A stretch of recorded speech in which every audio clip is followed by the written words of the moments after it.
관세 가지고 고무줄놀이하는 대통령, 트럼프의 전용기에 대해 아시나요?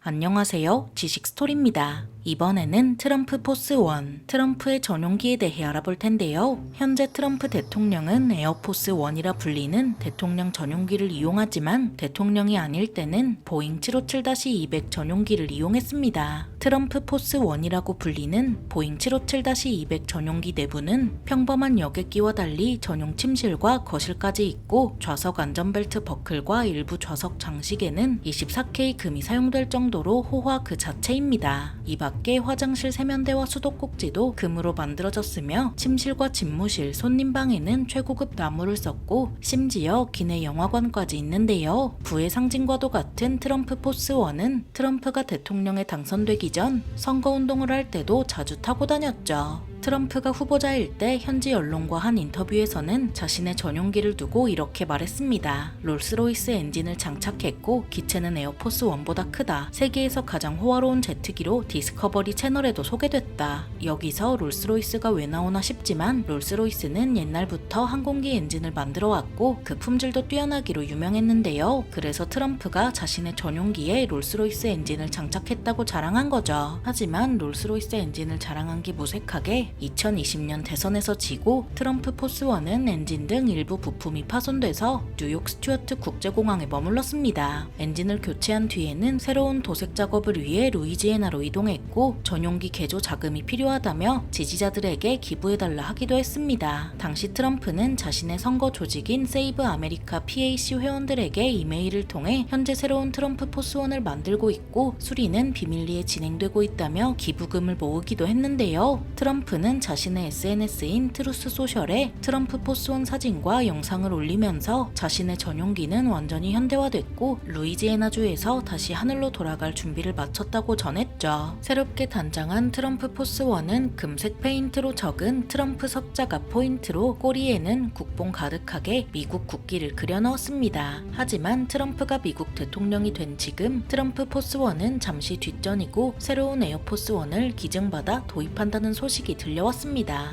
미 국방부가 카타르 정부로부터 약 4억 달러 한화로 약 5,400억 원에 달하는 보잉 747 여객기를 기증받아 대통령 전용기인 에어포스 1으로 사용할 계획이라고 발표했는데요. 미 국방부는 이 보잉 747을 대통령 전용기로 빠르게 개조하는 방안을 검토하고 있죠. 하지만 민간 항공기는 대통령 탑승용으로는 충분히 안전하지 않은 상태로 미사일 방어 시스템, 안전한 통신망, 전자기 펄스 보호 기능 등 대통령 전용기에 필요한 설비가 없습니다. 그래서 미 공군 차관은 상원 청문회에서 민간 항공기를 대통령 전용기로 전환하려면 많이 개조해야 한다고 말했습니다. 카타르로부터 받은 보잉 747은 현재 텍사스 샌 안토니오의 항공 정비 시설에 있으며 트럼프 행정부는 군사 계약업체인 L3 해리스에 개조를 맡기는 방법을 고려하고 있는데요. 미 공군은 이 보잉 747을 개조하기 위한 계약 체결을 준비 중이며 세부 내용은 기밀사항이라고 밝혔죠. 트럼프가 이 보잉 747에 왜 이렇게 집착하는지 의문일 수 있겠지만 사연을 들어보면 납득이 갑니다. 카타르로부터 받은 보잉 747은 2012년에 만들어져 왕족 전용기로 개조된 뒤 5년 동안 팔려고 시도했지만 구매자를 찾지 못했습니다. 게다가 보잉 747은 엔진이 4개라 운영 비용이 높아서 많은 나라 정상은 엔진이 2개 달린 항공기를 선호했는데요. 트럼프 대통령은 이 보잉 747을 카타르가 제공한 무상 선물이라고 표현했죠. 그런데 CNN은 미국이 카타르에 먼저 보잉 747을 달라 했다고 보도해서 누가 맞는지 헷갈리게 했습니다. 트럼프 대통령은 취임 직후 기존 에어포스 1 항공기의 노후화 문제를 해결하기 위해 보잉과 접촉했지만 보잉은 새 항공기를 만들어주려면 적어도 2년 이상 걸린다고 했습니다. 이에 트럼프 행정부는 새로운 에어포스 1을 얻기 위한 방법을 찾았고 중동 특사에게 이에 맞는 항공기 리스트를 조사하도록 지시했는데요. 이 과정에서 보잉은 미 국방부에 전 세계 고객 중 예비 항공기를 보유한 국가 명단을 제공했고 카타르가 이 중 하나였던 것으로 밝혀졌죠. 과연 트럼프의 새로운 전용기는 어떻게 개조될지 지켜봐야겠습니다. 국가 권력급 부 트럼프의 전용기에 대해 알아봤는데요. 영상이 유익하셨다면 구독과 좋아요 부탁드립니다. 감사합니다. 지식스토리였습니다.